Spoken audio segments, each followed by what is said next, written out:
अज़मा बीबी, बड़े जो सियासी लीडर्स हैं, सिक्योरिटी का ही नुक्ता नज़र पहले ले लूँ फिर आगे चलता हूँ। इस वक्त नवाज शरीफ आज केपी में एड्रेस कर रहे थे, बिलावल आई थिंक आज बलूचिस्तान में थे। दोनों की सिक्योरिटी के ऊपर तवज्जो रहनी चाहिए। इमरान खान इस वक्त जेल में अंदर हैं, नहीं तो उनकी भी सिक्योरिटी यकीनी बनाना इस वक्त उतनी ही जिम्मेदारी होती। बहुत ज़्यादा ज़रूरी है कि बड़ी सियासी जमातें, मौलाना फजल रहमान उसी में शामिल है, बड़ी सियासी जमातों की सिक्योरिटी को यकीनी बनाना और उनके लीडर्स की सिक्योरिटी को यकीनी बनाना। क्या पार्टियाँ खुद भी इसके ऊपर नज़र रख रही?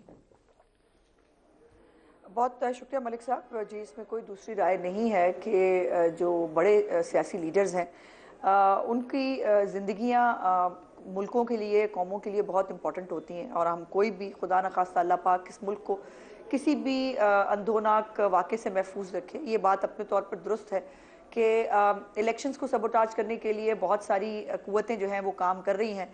कुछ मुल्क दुश्मन कुव्वतें हैं, कुछ हमारे मुल्क के अपने लोग हैं जो जिनको अभी भी चैन नहीं आ रहा, जो अभी भी मुल्क के अंदर फितना फसाद, जब बाहर निकलते हैं फितना फसाद पैदा करते हैं।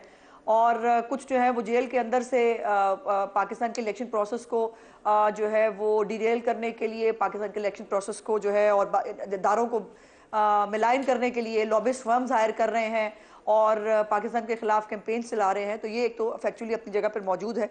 लेकिन बिल्कुल पॉलिटिकल पार्टी, जहाँ तक अपनी पार्टी की बात करूं, जो ह्यूमनली पॉसिबल है वो करने की कोशिश की जाती है। लेकिन जब आप इस तरह से इलेक्शन कैंपेन करते होते हैं तो ये मैं साफ कहना चाहती हूँ कि सिर्फ परवरदिगार है उसकी ज़ात ही महफूज रख सकती है, उसी की जो है वो हिफाजत इंपॉर्टेंट होती है। लेकिन जो प्रिकॉशनरी मेजर्स ह्यूमनली पॉसिबल हैं, जो लिए जा सकते हैं, वो बिल्कुल हम मियां नवाज शरीफ साहब के लिए, शहबाज साहब के लिए, मरीम साहिबा के लिए, अंदर साहब के लिए, और इवन हमारे जितने कैंडिडेट्स इस वक्त मैदान के अंदर हैं, वो सब अपने अपने तौर के ऊपर जो है वो इसके ऊपर देख रहे हैं, कर रहे हैं। लेकिन बाकी अल्लाह पाक के हाथ में है। आपने अभी कहा जेल के अंदर से उन्होंने लॉबिस्ट फर्म हायर की है किसी इदारे के खिलाफ कैंपेन करने के लिए। मेरे इल्म में कोई ऐसी न्यूज़ नहीं है कि पीटीआई ने या इमरान ने अभी किसी लॉबिस्ट फर्म को फौज के या पाकिस्तान के खिलाफ कैंपेन के लिए हायर किया अभी रिसेंटली। वो अगर पुरानी बात करनी है, जिन दिनों उनका जनरल बाजवा के साथ इशू चल रहा था, वो पुरानी बात होगी। कोई रिसेंट डेवलपमेंट है तो वो आप रोशनी डालिए, क्योंकि आपने बराह रास्त इल्ज़ाम लगाया। जी मैं गुजारिश करती हूँ जी, बिल्कुल 45 दिनों के लिए एक नई लॉबिस्ट फर्म जो है वो 3 दिन पहले हायर हुई है और हज़ारों डॉलर के ऊपर उसको 25 मार्च तक के लिए हायर किया गया है, जिसका पूरा जो फोकस है, ये अगर आप तक खबर नहीं पहुंची, मैं ज़रूर आपको जो है वो डिटेल्स भिजवा दूंगी।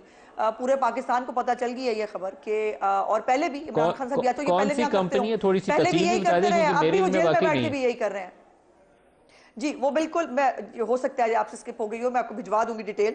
मेमन साहब को भी पता नहीं पता है कि नहीं, लेकिन पाकिस्तान को सबको पता है। हमने वो तुम्हारे डॉक्यूमेंट्स जो हैं वो भी मौजूद हैं और बाकायदा इसको रिपोर्ट भी किया गया है मीडिया के अंदर। दूसरी गुजारिश ये है कि बिल्कुल आपने दुरुस्त सवाल किया था सेनेटर साहब से कि पाकिस्तान में इस्तेहकाम आ जाएगा इलेक्शन के बाद, और महमद साहब जो है उनका एक जो कंडीशनल जवाब था कि अगर पीटीआई जीत जाए तो इस्तेहकाम आ जाएगा, जो कहीं के हाथ में है इस्तेहकाम, ये इसमें कोई दूसरी राय नहीं है। ये चाहे मुल्क में आग लगवा दें, ये चाहे मुल्क के अंदर जो है वो हमले करवा दें, बलवे करा दें, ये इनके हाथ में हमेशा रहा है और ये करते रहे हैं। अब मैं मोहम्मद साहब एग्जांपल ने देती हूँ, वैसे ये इस जो पे अभी अच्छा जवाब अभी जो दिया कह था। रहे हैं ना, ये मोहम्मद साहब बहुत ने कहा था मकबूल कि है। इंतखाबी एक अमल से मिनट, बहरहाल इस्तेहकाम आएगा। ही इज सेइंग कि जो भी हो देखिए, चुका है, इसके बावजूद मैंने इस्तेहकाम नदीम आएगा। साहब, मैंने उनका हमेशा बिल्कुल ये नहीं कंडीशनल कहा कि होता है। जब मैं जी पीटीआई बात पूरी कर लूं जीतेगी। प्लीज, मैंने मैं बिल्कुल अपनी नहीं कहा बात था कि पूरी जब कर लूं पीटीआई सेनेटर साहब, मेरी जीतेगी। बारी है जी, मेरी ये बारी है झूठ जनाब। बोल रही मैं है, जरा बात सामने पूरी झूठ कर लूं। बोल रही है। अगर मेरा मैं रिकॉर्ड, मेरा आपकी दोबारा बात, चला मैं है, आपकी पता बात में चला कि ये बोलती नहीं कैसे हूं। झूठ बोल अजमा रही से है। जवाब आप सुन ले, मुझे फिर साथ आप झूठ ना रिस्पॉन्ड बताए करिए। ना, अजमा, आप इतने खतीबे मस्जिद ना बने, आप इतने खतीबे मस्जिद ना बने, मुझे साथ झूठ आप ना बताएं ना। आपका साथ झूठ जो है, जो सर से पांव तक सरापाई झूठ पार्टी है, वो मुझे साथ झूठ ना बताएं ना। मैं उनको इसलिए सुनने के लिए तैयार हूं उनसे। मेरी बात में मैंने आपको इंटरप्ट नहीं किया, आपने जो फरमाना था आपने फरमा लिया, मुझे बात कंप्लीट करने का मौका दीजिए, बड़ी मेहरबानी। मेरी गुजारिश ये है कि ये जो अभी ग्राउंड पे कहीं एग्जिस्ट नहीं कर रहे, ये कहीं पर, ये सोशल मीडिया के अंदर है, ओवरसीज के सिर के ऊपर जो ट्रेंड चला लेते हैं और इनको लगता है ये बड़े मकबूल हैं। मैं एग्जांपल दे रही हूं, इस वक्त शादरा के हल्के के अंदर बैठी हूं, यहां पर पीटीआई का नामो निशान नहीं है। डोर टू डोर से लेकर कॉर्नर मीटिंग से लेकर मैं दिन में हजारों जगहों पर जो है वो लोगों से मिलती हूं, मैं बहुत सारी जगहों पर जाती हूं, पीटीआई का नामो निशान नहीं है। जब यहां से वोट नहीं निकलेंगे फिर उन्होंने कहा धांधली हो गई है। इनके मुताबिक तो वो 4 हल्के जो बार बार इनके पूरा ड्रामा करने के, पाकिस्तान के अंदर हालात खराब करने, पार्लियामेंट पे हमला करने के बाद भी जब वो चारों हल्कों के अंदर वो दोबारा हमेशा पीएमएलएन को मिले, जिन चारों हल्कों के ऊपर उन्होंने सिविल नाफरमानी की तहरीक चलाई थी, पार्लियामेंट पे हमला किया था। सो ये ग्राउंड की पार्टी है नहीं, ये सोशल मीडिया की पार्टी है।